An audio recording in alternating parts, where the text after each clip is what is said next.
तो hello everyone, क्या हाल चाल है। आपका एक और नई वीडियो में स्वागत है। आपका एक और नई क्लास में। आज का ये जो वीडियो है अपना क्लास नंबर 5 है। इससे पहले आपको पता ही होगा, जब ये क्लास 5 है तो इससे पहले हम 4 क्लासेस कर चुके हैं जिसमें हमने अपना बेसिक्स पढ़ा है। और मैंने पूरा मतलब एक क्वेश्चन शुरू कर दिया था, और इवन आपको मैंने कम से कम 2-3 कंसेप्ट तो पढ़ाई भी दिए हैं, है ना। और जितने भी अपने जो रेशो वाले जो बेसिक्स पूछे जाते थे ना, जो रेशो में जैसे अलग अलग तरीके के रेशो फॉर्म्स होते हैं, तो उन पर जितने भी तरह के सवाल पूछे जा चुके हैं पीवाईक्यूज़ में प्रीवियस ईयर में, वो सब पर बेस्ड मैंने आपको एक क्वेश्चंस करवा दिए हैं। अगर आप उतना भी कर लेते हो ना, डेफिनेटली मैं पूरा दावे के साथ कह सकता हूँ आपके लिए काफ़ी है उतना करना। आज की इस वीडियो में मैं आपके लिए कुछ अलग क्वेश्चंस लेकर आया हूँ जो कि थोड़ा सा एडवांस लेवल है अपने रेसो के चैप्टर पे, और फिर हम उसके बाद अपने अगले वाले सेक्शन पे चलेंगे। एक्चुअली ये जो चैप्टर है ना, दो पार्ट में डिवाइड है। एक है रेशो, एक है प्रोपोर्शन। तो पहले हम रेशो वाले पार्ट को कवर करेंगे, फिर उसके बाद प्रोपोर्शन वाले पार्ट को, और फिर एक बार जो दोनों पे मिक्स्ड वाले क्वेश्चंस आते हैं जो लैंग्वेज फॉर्म में आते हैं उनको भी हम कवर करने वाले हैं। तो हम कुछ भी छोड़ने वाले नहीं हैं।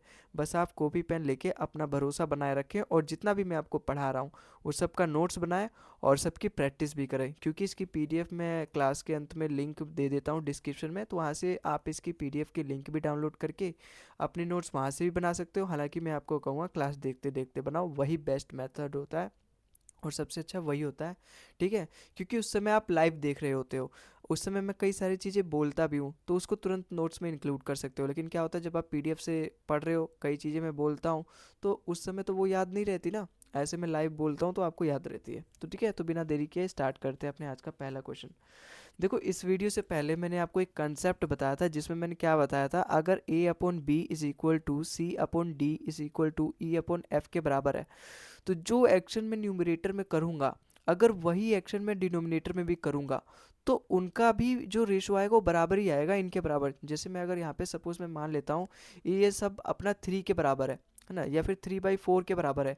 ए अपॉन बी भी अपना 3/4 के बराबर है, सी अपॉन डी भी अपना 3/4 के बराबर है, ई अपॉन एफ भी अपना 3/4 के बराबर है। तो जो एक्शन मैं ऊपर करूँगा वही एक्शन अगर मैं नीचे भी करूँ, जैसे यहाँ पे a प्लस सी प्लस ई कर लिया मैंने, ऊपर दोनों जगह प्लस लगा दिया यहाँ पे दोनों में, और यहाँ पे b plus D plus F लगा दिया। तो अब ये जब प्लस करके जो आएगा और यहाँ पे जो प्लस करके आएगा, इनका जब मैं रेशो लूँगा ना, उसका रेशो भी अपना 3/4 आएगा। आई होप आपको समझ में आया होगा। यही वाला कंसेप्ट मैंने आपको पिछले वीडियो में बताया था, और इसी कंसेप्ट पे बेस्ड अपना ये आज का पहला सवाल है। देखो, पहला सवाल में हमारा क्या बोला है, if a plus B minus C upon C is equal to a minus B, और ये फलाना ढिमकाना ये सब दे रखा है। मेन मुद्दा है ये वाला चीज़। आखिर हमें फाइंड क्या करने के लिए बोला है इसने, हमें फाइंड करना है a plus B into B plus C into C plus A upon A B C. अब देखो, a plus B B plus C C plus A कहाँ कहीं चमक रहा है आपको? बिल्कुल चमक रहा है। देखो, यहाँ पे a प्लस बी है पॉजिटिव का, यहाँ पर ये c है, और यहाँ पर ये है, ये तो माइनस का भी है, तो a प्लस सी मुझे यहाँ से मिल सकता है, यहाँ से मुझे b प्लस सी मिल सकता है। तो तीनों मुझे, यही तीनों तो चाहिए। अब इन तीनों को लेकर कैसे आना है मुझे, ये देखो। देखो, जब जो सीधी उंगली से घी ना निकले ना, तो हमें उंगली टेढ़ी करनी चाहिए, है ना। अब देखो, वही उंगली मुझे यहाँ पे टेढ़ी करनी पड़ेगी, और उस टेढ़ी उंगली का मतलब है इस वाले कंसेप्ट का मुझे यूज़ करना पड़ेगा। जैसे यहाँ पे मैं पेन चेंज कर लेता हूँ और आपको बताता हूँ कैसे। जो एक्शन हम न्यूमरेटर में करेंगे वही एक्शन अगर मैं डिनोमिनेटर में करूँगा, तो उसका रेशो, इसका मतलब वो तीनों के बराबर आएगा। जो भी रेशो आएगा, अगर जो इसके बराबर रेशो रहेगा, अगर मैं न्यूमरेटर में भी वही काम करता हूँ, डिनोमिनेटर में भी वही काम करता हूँ, तो जो रिजल्ट आएगा उसका भी रेशो सेम ही आएगा। तो मैं करके देखता हूँ एक बार। अगर मैं तीनों को प्लस करूँ तो क्या आएगा? देखो, तीनों का जब आप प्लस करोगे ना, एक्चुअली में कुछ और नहीं बचेगा आपके पास, ऊपर a प्लस बी प्लस सी ही बचेगा, क्योंकि मुझे यहाँ से दिख गया ये प्लस का c माइनस की c से कट गया, केवल यहाँ पर a की प्लस का c बचा। ऐसे ही ये प्लस का b यहाँ के माइनस b से कट गया, केवल यहाँ पर a की प्लस का b बचा।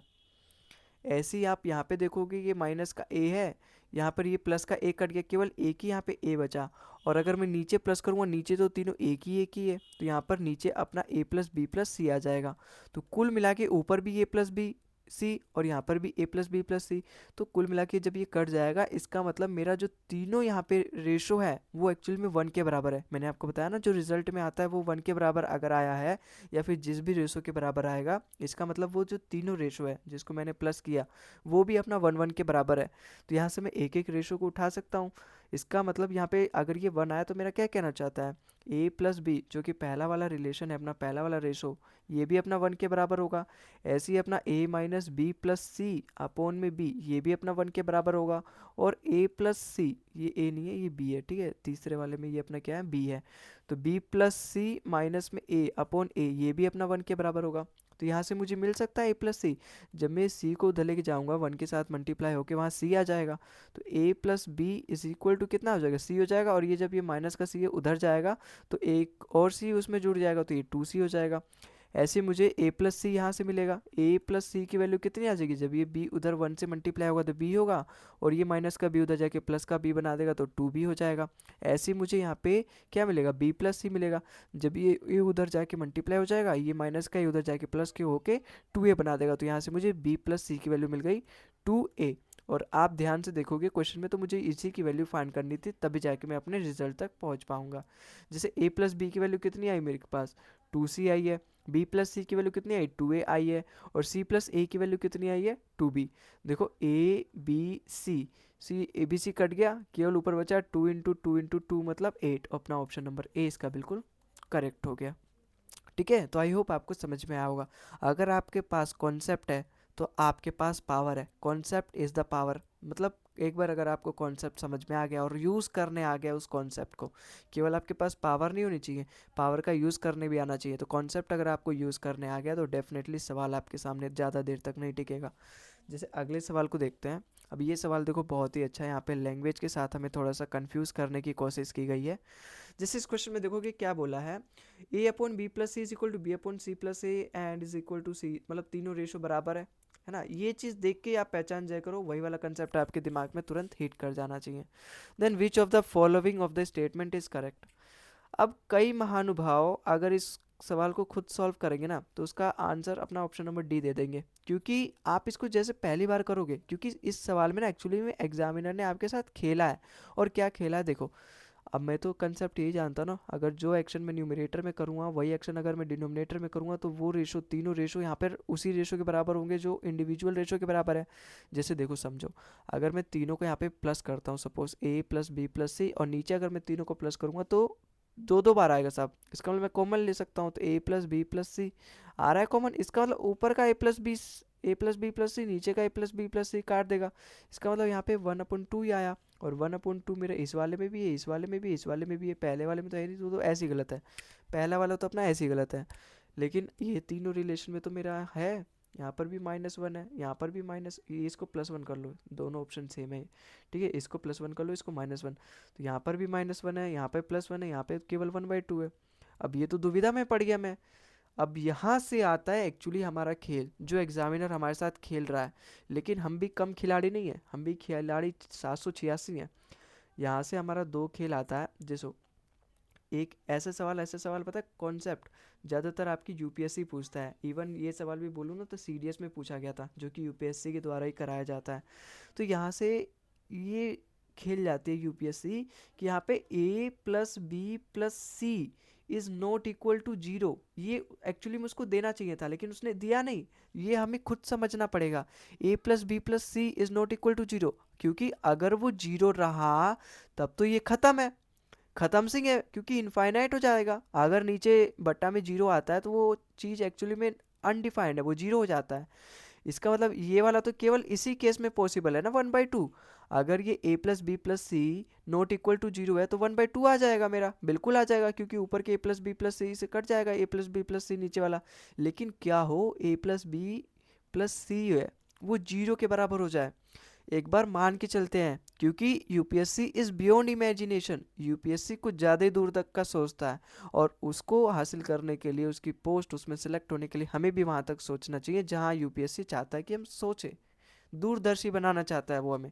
अगर a प्लस बी प्लस सी 0 के बराबर हो जाए, फिर यहाँ से क्या आप देख नहीं पा रहे, a प्लस बी की वैल्यू आ जाएगी -c, ऐसे यहाँ पे b प्लस सी की वैल्यू आ जाएगी -a, ऐसी यहाँ पे c प्लस a की वैल्यू आ जाएगी -b।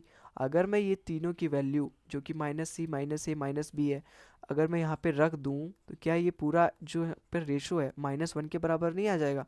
b प्लस सी की वैल्यू देखो यहाँ पे क्या आई है, b प्लस सी की वैल्यू -a आई है, ए के नीचे अगर मैं माइनस ए रखूँगा तो ये -1 बन गया।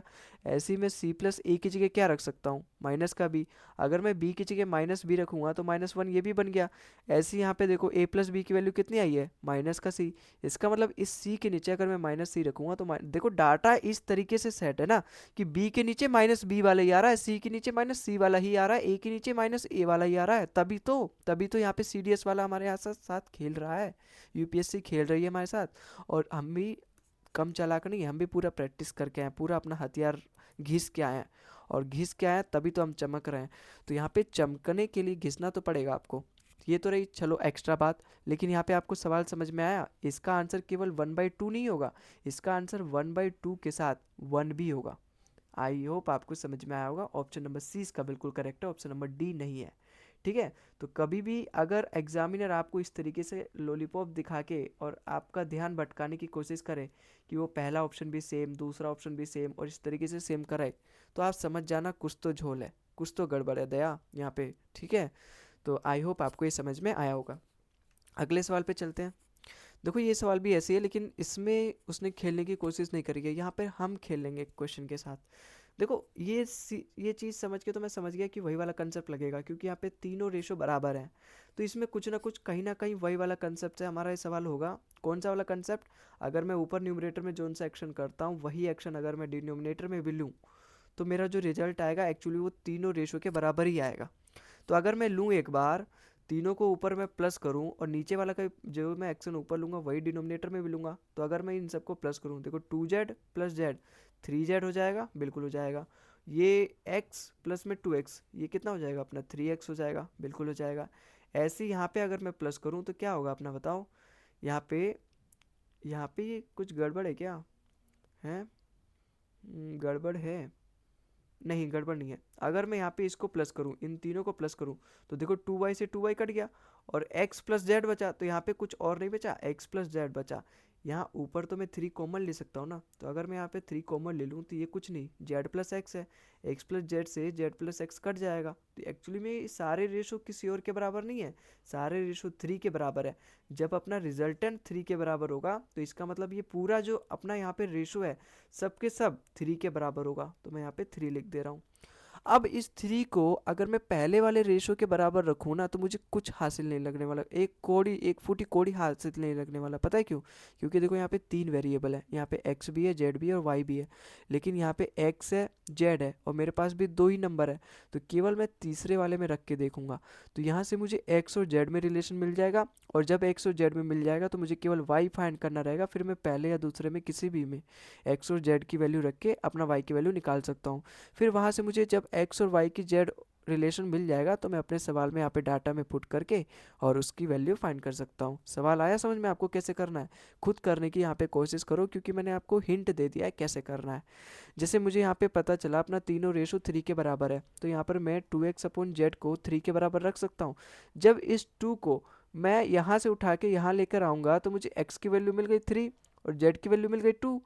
अब ये x और z मैं चाहे पहले वाले में रखूँ या दूसरे वाले में, मुझे y की वैल्यू मिलनी ही है। तो मैं पहले वाले में रख के देखता हूँ। z अपॉन में x माइनस 2y को अगर इसमें मैं रखूँ, और है किसके बराबर? ये 3 के बराबर, क्योंकि मेरे सारे ये वाला भी ये वाला भी ये वाला भी अपने 3 के बराबर है, तो मैंने इसको 3 के बराबर कर दिया। अब z की वैल्यू i कितना थी? अगर x की वैल्यू 3 है तो z की वैल्यू 2 है, तो इसका मतलब मैं यहाँ पे 2 रखूँगा और यहाँ पे x की जगह 3 रखूँगा। तो क्या आएगा अपना 2 अपॉन में 3 minus 2y is equal to 3। अगर इस पूरे टर्म्स की यहाँ पे क्रॉस मल्टीप्लिकेशन करो तो किसके बराबर आएगा? 3 3 जा 9 माइनस में 3 2 जा 6y। तो यहाँ से y की वैल्यू कितनी आ जाएगी बताओ? जब ये उधर आएगा तो माइनस का 7, माइनस के 7। अब जैसे ये उधर आएगा तो ये माइनस का बन जाएगा, तो ये माइनस का 7 हो जाएगा। माइनस के 7 से ये माइनस माइनस कट गया, इसका मतलब y की वैल्यू कितनी आ जाएगी? 6। 7 अपॉन में 6। समझ में आ रहा है? देखो यहाँ पे देखो, अगर इस वाली चीज़ को इससे मल्टीप्लाई करोगे तो 2 की वैल्यू कितनी आएगी? 9 माइनस 2y। अगर सपोज चलो इसी y को यहाँ पे 6y होगा, ठीक है 6y आएगा। अगर इस y को मैं उधर लेके आऊँ, 2 को इधर लेके जाऊँ, तो ये 6y प्लस का हो जाएगा और ये यहाँ पर कितना बचेगा? 7। तो y की वैल्यू कितनी आ जाएगी? 7/6। और देखो यहाँ पर भी 7/6 आई है। ठीक है, तो इसका मतलब मुझे x की वैल्यू मिल गई है 3, y की वैल्यू मिल गई है 7/6 और z की वैल्यू कितनी मिली थी मुझे? 2। नीचे से ये 6 गायब करने के लिए मैं तीनों की 6 से मल्टीप्लाई कर दूं तो ये गायब हो जाएगा। अगर 6 की 3 से मल्टीप्लाई करो 18, 7/6 से अगर 6 की मल्टीप्लाई करो तो 6 कट जाएगा, 7 आएगा केवल, और 7 2 जा 14। तो एक्स वाई जेड की मुझे ये वैल्यू मिल गई है। मुझे यही तो वैल्यू फाइंड करनी थी, एक्स की, वाई की, जेड की। अगर मुझे तीनों की अलग अलग वैल्यू मिल गई तो किस बात की देरी है, अब करा दो इनकी शादी। प्लस करके 14 7 21 और 21 8 29, 29 + 1 29 + 10 39, 39/जेड कितना था 14, 39/14 कौन सा ऑप्शन है अपना यहाँ पे? ऑप्शन गलत आ रहा है क्या? 6 2 जा 12 होगा यहाँ पे, 6 2 जा 12, यस 6 2 जा 12। देखो 3 से कट रहे हैं दोनों, 3 से ये 13 बार में कट रहा है, 3 से ये 4 बार में कट रहा है, क्या 13.4? तब भी गलत आ रहा है यहाँ पे, क्या गड़बड़ करी है हमने? 6 3 जा 18, 7 बचा, 6 2 जा 12। ठीक है, बिल्कुल सही है यहाँ पे। X plus Y plus Z अगर हम करें 18 7 25 हुआ। अच्छा यहाँ पे हाँ प्लस ये नहीं आएगा ना, ये 37 आएगा फिर, 37, क्योंकि हमने यहाँ पे 14 लिया था, 14 भी इसमें जोड़ दिया, जब ये 12 था तो यहाँ पे 2 माइनस करना पड़ेगा ना, 37/12 ऑप्शन नंबर 20 का बिल्कुल सही हो जाएगा। ठीक है, तो आई होप आपको समझ में आया होगा। आप बिल्कुल ऐसी कैलकुलेशन मिस्टेक्स मत करना, क्योंकि एग्ज़ाम में बहुत ज़्यादा प्रेशर होता है। ठीक है, तो थोड़ा सा धैर्य करके मंत्र जप करके जाना, गायत्री मंत्र उस दिन प्रेयर पढ़ के जाना। ठीक है, आओ चलते हैं अगले सवाल पे। अगला सवाल देखो हमारे यहाँ क्या बोल रहा है, if a minus B ratio b minus C ratio c minus D is equal to 2:3:5। देखो ना मैं पागल हूँ ना आप पागल हो, मैं ये नहीं कि हर सारे सवाल एक ही कॉन्सेप्ट पे होंगे, ये कॉन्सेप्ट थोड़ा सा अलग है, इसको ये मत सोचने लगना इन सबको प्लस कर दो उसमें से ये माइनस कर दो बस हो गया अपना सवाल, ऐसा नहीं है। यहाँ पे थोड़ा सा अलग है, चाहे आप करके देख सकते हो। ठीक है, तो यहाँ पे क्या अलग है, यहाँ पे एक्चुअली हमें यहाँ देखने की जरूरत नहीं है, एक्चुअली मैं आपको दिखाना शुरू कर रहा हूँ, दिखाना कैसे देखा जाता है सवालों को वो दिखा रहा हूँ, कैसे इनको घूरा जाता है। यहाँ पे आपको कुछ नहीं मिलने वाला, यहाँ पे इस बार आपको कुछ नहीं मिलने वाला, लेकिन यहाँ आपको बहुत कुछ मिलने वाला है, और बहुत कुछ मिलने वाला है देखते ही पता चल रहा है क्या मिल रहा है। यहाँ पे क्या मिल रहा है, जब मैं 2 और 3 को प्लस करूँगा तो मेरा 5 आ रहा है, इसका मतलब इन दोनों को जब मैं प्लस करूँ तो ये वाली चीज़ आनी चाहिए। और इसने मुझे पूछा क्या है, सी रेशो ए प्लस डी, क्या मैं सी रेशो को ए प्लस डी ऐसे लिख सकता हूँ, सी रेशो ए प्लस डी को ऐसे लिख सकता हूँ, सी अपॉन ए प्लस डी, क्योंकि रेशो का मतलब यही तो होता है अपॉन में, इन दोनों का रेशो भी यही, ये भी यही बोल रहा है रेशो क्या है, अपॉन में भी फ्रैक्शन में भी यही बोलता है रेशो क्या है। तो यहाँ पे क्या आ रहा है 2 + 3 = 5, इसका मतलब पहले दूसरे को प्लस करके तीसरा वाला आना चाहिए। तो क्या मैं ये करके देख सकता हूँ? करके देख नहीं सकता, यही करना पड़ेगा, a माइनस बी प्लस में b माइनस सी करो तो मेरा आना चाहिए c माइनस डी। देखो यहाँ से b से b तो कट जाएगा, अब ये c वाला अगर उधर जाएगा तो प्लस का हो जाएगा, और ये माइनस का d अगर इधर आएगा तो ये भी प्लस का हो जाएगा, तो a प्लस डी की वैल्यू आई कितनी 2c। और मुझे देखो क्या बोल रखा है इसने, c अपॉन ए प्लस डी फाइंड करना है, इसका मतलब मैं अगर इस a प्लस डी को यहाँ लेके आऊँ, a प्लस डी, यहाँ पे तो कुछ नहीं बचा, 1 बचा है, मल्टीप्लाई कर रहा हूँ मैं, 1 बचेगा, अगर मैं उधर लेके जाता माइनस करता तब जाके 0 बचता, लेकिन अभी मैं इसकी क्रॉस मल्टीप्लिकेशन कर रहा हूँ, यहाँ कुछ नहीं है, यहाँ 1 है, तो यहाँ पर भी ये 1 बचेगा जब ये क्रॉस मल्टीप्लिकेशन हो रहा है। तो मुझे तो c अपॉन ए प्लस डी चाहिए, इसका मतलब मुझे ये 2 भी गायब करना पड़ेगा, तो 2 यहाँ पे क्रॉस मल्टीप्लिकेशन हो जाएगा, तो 1/2 की वैल्यू आ जाएगी अपने c अपॉन ए प्लस डी की वैल्यू। तो 1/2 मतलब 1:2, ऑप्शन नंबर ए इसका बिल्कुल करेक्ट हो गया। ठीक है, तो आई होप आपको ये सवाल भी समझ में आया होगा। अगले सवाल पे चलते हैं।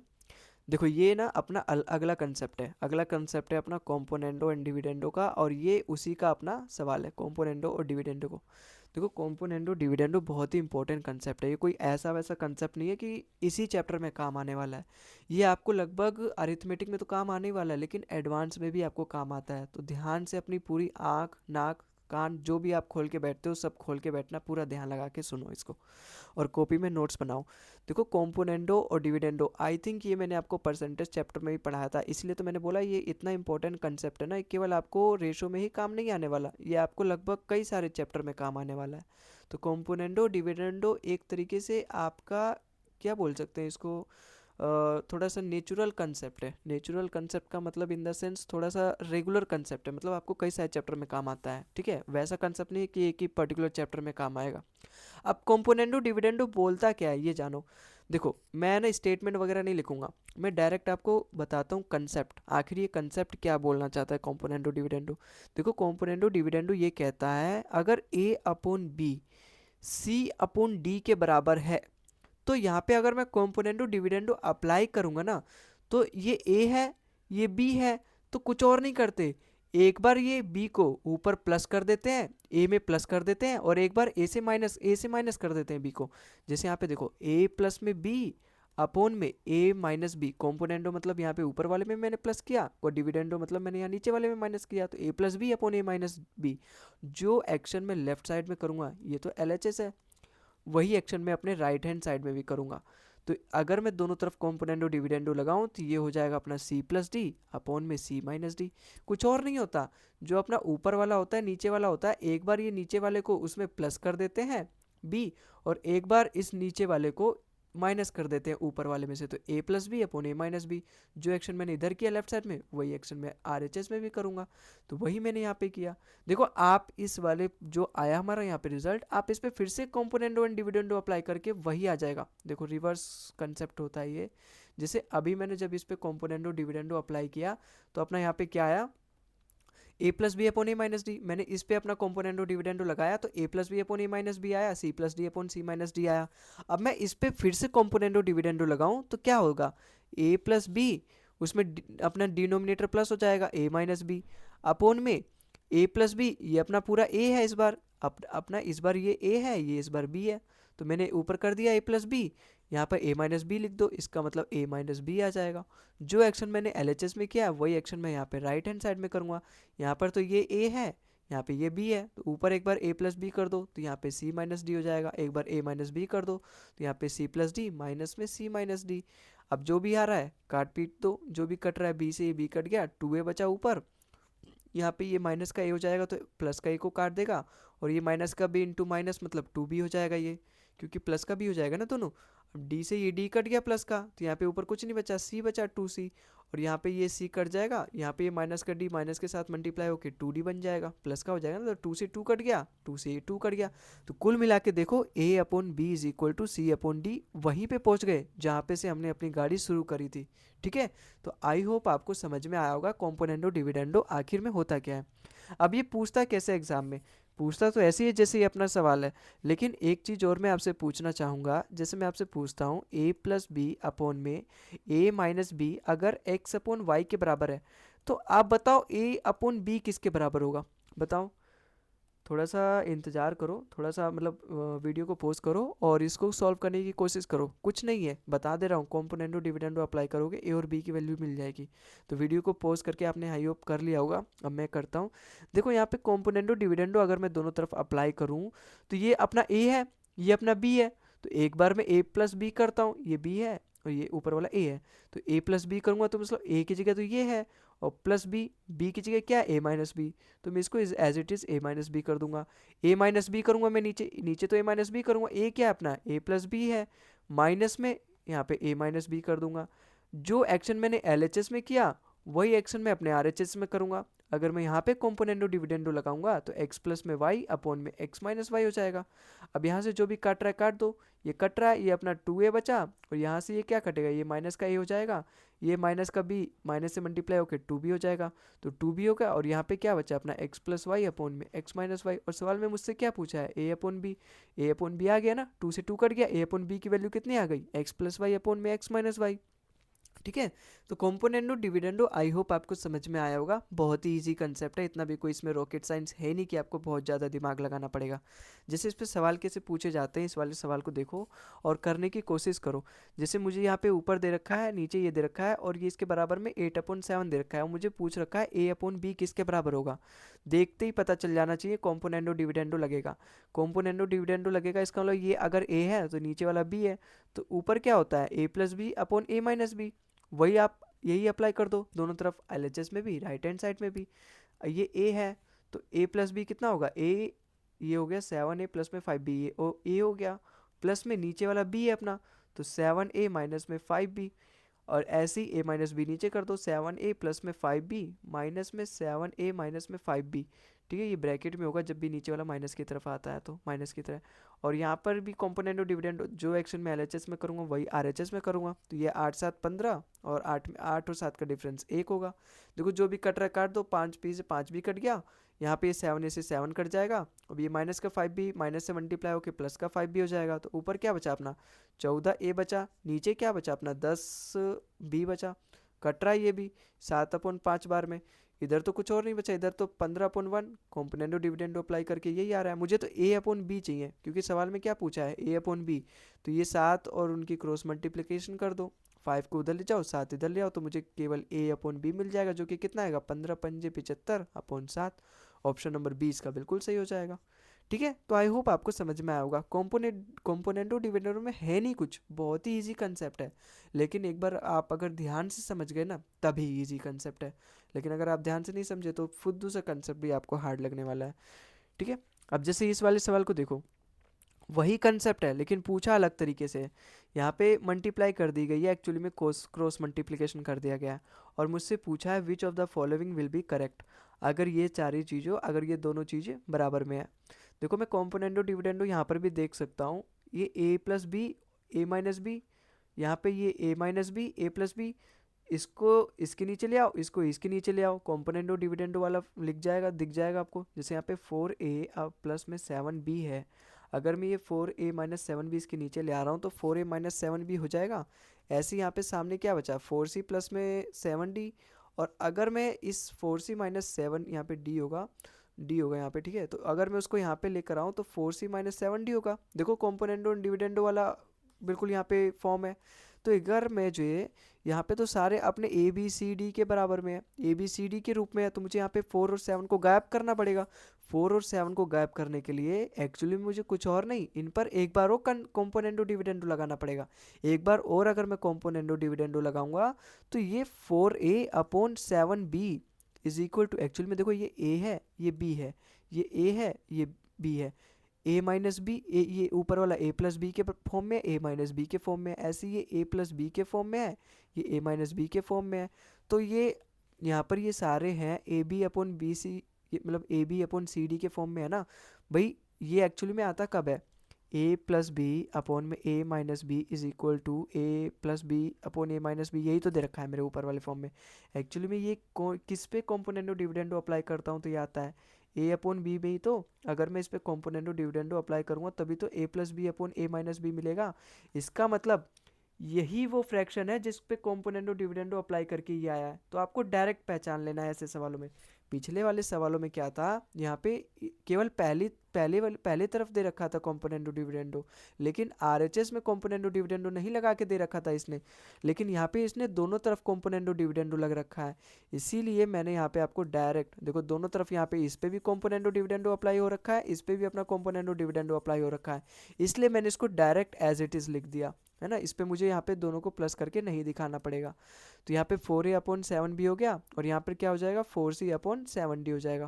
देखो 4 से 4 कट गया, 7 से 7 कट गया, इसका मतलब ये किसके बराबर है, a/b is equal to c/d के बराबर है। अपना ऑप्शन नंबर यहाँ पे ए बिल्कुल करेक्ट दिखाई दे रहा है। ठीक है, तो आई होप आपको समझ में आया होगा। बाकी और किसी ऑप्शन से अपना आंसर मैच नहीं कर रहा, अपना ऑप्शन नंबर ए इसका बिल्कुल करेक्ट हो जाएगा। जैसे यहाँ पे देखो, यहाँ पर भी हमें कॉम्पोनेंटो डिविडेंडो का सवाल है, ये a+b है ये a-b है, इसको मैं ऐसे लिख सकता हूँ 7x प्लस में y/में 7x माइनस में y। अब यहाँ पे मैं ऐसे नहीं लिख सकता, यहाँ पर मैं ऐसे नहीं लिख सकता 7x/y इज इक्वल टू 7×3=10/4, ये हर सवाल में मैं नहीं लिख सकता, यहाँ पे मेरे को चेक करना पड़ता है। लेकिन यहाँ पर देखो क्या पता यहाँ पर भी सेम आ जाए। अगर मैं यहाँ पे ये एक्चुअली में यहाँ पे देखो a+b है, ये a-b है, ये एक्चुअली में a+b है a-b है। ऐसा कौन सा फ्रैक्शन होगा जिस पे कॉम्पोनेंटो डिविडेंडो अप्लाई करके ये वाली चीज़ आएगी a+b। देखो यही तो है, ये 7x प्लस वाई, ये a है b है, इसका मतलब a+b करके 7x प्लस वाई आएगा, a-b करके 7x माइनस वाई आएगा। इसका मतलब इसका जो, अगर मैं दोनों तरफ कॉम्पोनेंटो डिविडेंडो अप्लाई करूँगा, अगर मैं इस पे कॉम्पोनेंटो डिविडेंडो अप्लाई करूँगा तो मुझे यही मिलने वाला है। तो अगर मैं इस पे कॉम्पोनेंटो डिविडेंडो अप्लाई करूँगा तो 7x/y मिलेगा, और मुझे दोनों तरफ कॉम्पोनेंटो डिविडेंडो अप्लाई करना पड़ता है। तो अगर मैं यहाँ पे कॉम्पोनेंटो डिविडेंडो अप्लाई करूँगा तो ये a है ये b है, तो ऊपर a+b नीचे a-b, तो 7×3=10 हो जाएगा, और नीचे क्या आ जाएगा 7 में 3 या 4। इस सवाल को हमने पहले भी ऐसे ही कर लिया था, लेकिन एक्चुअली में आपको हर सवाल में देखना पड़ता है, कई बार आपके साथ माइनस का खेल हो जाता है। ठीक है, तो आपको एक्चुअली में चेक करना पड़ता है क्या ये कॉम्पोनेंटो डिविडेंडो का इसी से इसी वाले रेशो से बना है, ठीक है। इतना थोड़ा सा ध्यान दे के करना। अब यहाँ से देखो कट सकता है, ये 2 से 5 बार में जा रहा है, 2 से ये 2 बार में जाना है। मुझे क्या फाइंड करना है, एक्स रेशो वाई, इसका मतलब एक्स अपॉन में वाई की वैल्यू मुझे फाइंड करनी है। मुझे केवल एक्स और वाई चाहिए, तो ये 7 को मैं इधर भेज दूंगा, तो एक्स अपॉन वाई की वैल्यू कितनी मिल जाएगी मुझे, 5/14। ऑप्शन नंबर 20 का बिल्कुल सही हो जाएगा, 5/14। ठीक है, तो आई होप आपको ये सवाल भी समझ में आया होगा। जैसे अगले सवाल पे देखते हैं। अब इस सवाल में देखो यहाँ पे क्या बोला है, यहाँ पे a plus B upon B plus C is equal to C plus D upon D plus A. देखो ये सवाल भी कॉम्पोनेंडो डिविडेंडो का ही है, लेकिन यहाँ पे डाटा एक्चुअली में अलग है। अभी तक क्या होता था, अभी तक a प्लस बी अपॉन में a माइनस बी होता था, फिर यहाँ पे c प्लस डी अपॉन में c माइनस डी होता था। लेकिन यहाँ पर आप देखोगे ना, यहाँ पे a प्लस बी दे रखा है, लेकिन यहाँ a माइनस बी नहीं दे रखा, यहाँ पे b माइनस सी दे रखा है। ऐसे यहाँ पे c प्लस डी दे रखा है, लेकिन यहाँ c माइनस डी नहीं दे रखा, यहाँ पे d प्लस ए दे रखा है। तो यहाँ पे मुझे कुछ और करना पड़ेगा, लगेगा अपना कॉम्पोनेंडो डिविडेंडो ही, क्योंकि ये वाली जो चीज़ अगर मैं देखूँ ना, a plus B is equal to C plus D या फिर a plus C is equal to B plus D, ये बिना कॉम्पोनेंडो डिविडेंडो के नहीं आ सकती। तो मैं यहाँ पे कॉम्पोनेंडो डिविडेंडो ही अप्लाई करूँगा, कॉम्पोनेंडो डिविडेंडो से ही अप्लाई करूँगा, यहाँ पे सवाल को सॉल्व करूँगा, लेकिन कुछ अलग तरीके से। अलग तरीके से क्या, देखो अगर मैं अपने ऑप्शन में देखूँ ना, तो a प्लस बी फिर c प्लस डी, इनके साथ तो एक्चुअली में नहीं खेला गया है, इनके साथ एक्चुअली में खेला ही नहीं गया है। इसका मतलब मैं ऊपर कॉम्पोनेंडो डिविडेंडो अप्लाई नहीं करूँगा इस बार मैं नीचे कॉम्पोनेंडो डिविडेंडो अप्लाई करूँगा। ऊपर वाला तो a को मैं छेड़ूंगा नहीं, लेकिन वह नीचे वाले को a माइनस बी के फॉर्म में बनाने की कोशिश करूँगा। अगर मैं नीचे बनाने की कोशिश करता हूँ तो a क्या है मेरा, a प्लस बी है, उसमें से b माइनस करूँगा, b क्या है मेरा, b प्लस सी है। जो एक्शन में LHS में करूँगा वही RHS में करूँगा में, ठीक है। यहाँ पे सब कुछ एक कंसेप्ट वाइज चलता है। तो यहाँ पे C प्लस डी है, ठीक है, तो यहाँ पे C प्लस डी में ऊपर तो चेंज करूँगा नहीं, लेकिन ये तो A है मेरा, ये क्या है, A है, तो यहाँ पे नीचे में a माइनस बी की बनाने की कोशिश करूँगा, तो ये C प्लस डी हो गया, और माइनस में b कितना है अपना d प्लस ए, तो यहाँ पे d प्लस ए हो जाएगा। अब यहाँ देखो ऊपर तो a प्लस बी ही रहेगा, लेकिन यहाँ b से ये कट जाएगा, तो यहाँ क्या आ जाएगा, a माइनस सी आ जाएगा। यहाँ पे ऊपर c प्लस डी ही रहेगा, लेकिन ये वाला d से d कट जाएगा, तो यहाँ पे c माइनस ए आ जाएगा। मैंने एक्चुअली में ये क्यों किया, देखो यहाँ पर भी a माइनस सी आ गया, यहाँ पर भी c माइनस ए आ गया अपना डिनोमिनेटर यहाँ पे सेम आ गया। तो यहाँ से अगर मैं माइनस कॉमन लूँ, तो ये वाला भी फॉर्म तो अपना a माइनस सी का बन जाएगा कि नहीं, अगर मैं यहाँ से कॉमन लूँ। देखो कॉमन कैसे लेते हैं, c माइनस ए है, अगर मैं इसमें से माइनस कॉमन लूँ तो माइनस केवल a के पास है। अगर मैं इसमें से माइनस कॉमन लूँ तो a जो है अपना प्लस का हो जाएगा, c के पास तो माइनस है ही नहीं, तो मैं यहाँ पे इसके माइनस के साथ लिखूंगा, क्योंकि अगर ये माइनस फिर से इससे मल्टीप्लाई होगा तो देखो a माइनस का बन जाएगा, और ये माइनस अगर इस माइनस c के साथ मल्टीप्लाई होगा तो c बन जाएगा प्लस का, तो देखो वही आ गया। तो कॉमन लेते हैं तो साइन चेंज हो जाता है जब भी हम माइनस कॉमन लेते हैं। तो यहाँ पे a माइनस सी ये भी हो गया, a माइनस सी ये भी हो गया। अब मैंने आपको बताया था, देखो c माइनस ए माइनस सी हो गया, अब ए माइनस सी हो गया, और ये ए माइनस सी हो गया, दोनों सेम हो गया। अब मैंने आपको क्या बताया था, आमने सामने वाले कट जाते हैं जब भी सेम रहते हैं, तो ये माइनस और कुछ नहीं, यहाँ पे -1 है ये। अब ये -1 अगर नीचे है, नीचे का मतलब क्या है, ये पूरा वैल्यू मेरा माइनस का है, इसका मतलब मैं इसकी माइनस से मल्टीप्लाई कर सकता हूँ। तो कुल मिला के a प्लस बी मेरा किसके बराबर आ गया, माइनस सी माइनस डी के बराबर। तो जब ये पूरा उधर उठ के आएगा तो ये कुल मिला के a plus B plus C plus D हो जाएगा, जो कि किसके बराबर आ जाएगा, 0। और कौन सा अपना ऑप्शन नंबर यहाँ पे सही है, ऑप्शन नंबर डी यहाँ पे बिल्कुल मैच कर रहा है। ठीक है, तो आई होप आपको ये सवाल भी समझ में आया होगा। इसी के साथ हम अगले सवाल पे चलते हैं। अगला सवाल देखो, यहाँ से हमें एक नए कंसेप्ट जानने की ज़रूरत है, तो उसको हम अगले वीडियो में सीखेंगे। आज के इस वीडियो में बस इतना ही। वीडियो की लेंथ भी थोड़ी सी हो गई है, 33-35 मिनट की। लैपटॉप में थोड़ा सा स्टोरेज कम रहता है ना, तो 40 मिनट तक की वीडियो सेव हो पाती है, क्योंकि 1080p पे रिकॉर्ड होता है ना, तो लैपटॉप में उतना स्टोरेज नहीं है, हैंग करने लगता है फिर। ठीक है, तो आज की इस वीडियो में बस इतना ही। अगले वीडियो में मिलते हैं हम कुछ और नए कंसेप्ट के साथ, और जो अपना अगला कंसेप्ट है उसको हम वहाँ पे पूरा करेंगे। ठीक है, तो आई होप आपको ये पूरा वीडियो पूरा क्लास समझ में आया होगा, और क्लास की लेंथ को भी उतना ज़्यादा नहीं रखते, ताकि आपको पढ़ने में भी आसानी हो, आप बोर भी ना फील हो ज़्यादा। ठीक है, हालांकि सिलेबस तो पहाड़ जैसा पढ़ा ही है, ज़्यादा वीडियोस अगर हमें लानी पड़ेगी, क्योंकि अगर हम वीडियो की लेंथ छोटी रखेंगे तो डेफिनेटली वीडियो की नंबर में ज़्यादा, वीडियो की क्वांटिटी ज़्यादा हो जाएगी। लेकिन हम फिर भी कोशिश करेंगे आपको सारा पढ़ाने की और एकदम कम से कम समय में, जिससे कि आप ज़्यादा बोर भी ना हो और कम से कम समय में आप सारे कंसेप्ट पढ़ भी लो, और पूरा अपना समय देके जिसकी जितनी हैसियत है उस कंसेप्ट को उतना ही समय देंगे हम। ठीक है, तो आई होप आपको आज की वीडियो समझ में आई होगी। अगर आपको समझ में आए तो प्लीज़ एक वीडियो को लाइक कर दीजिएगा, चैनल को सब्सक्राइब कर दीजिएगा, और कमेंट में भी थोड़ा बहुत फीडबैक दे दीजिएगा अपना कि आप किस वीडियो पे किस टॉपिक को समझना चाहते हैं। हम भी अपना हेल्प पूरी कोशिश करेंगे आपकी हेल्प करने की। ठीक है, तो आज की इस वीडियो में बस इतना ही। अगले वीडियो में मिलते हैं, तब तक के लिए टाटा बाय बाय। आप अपना ध्यान रखिए और अपनी तैयारी करते रहिए।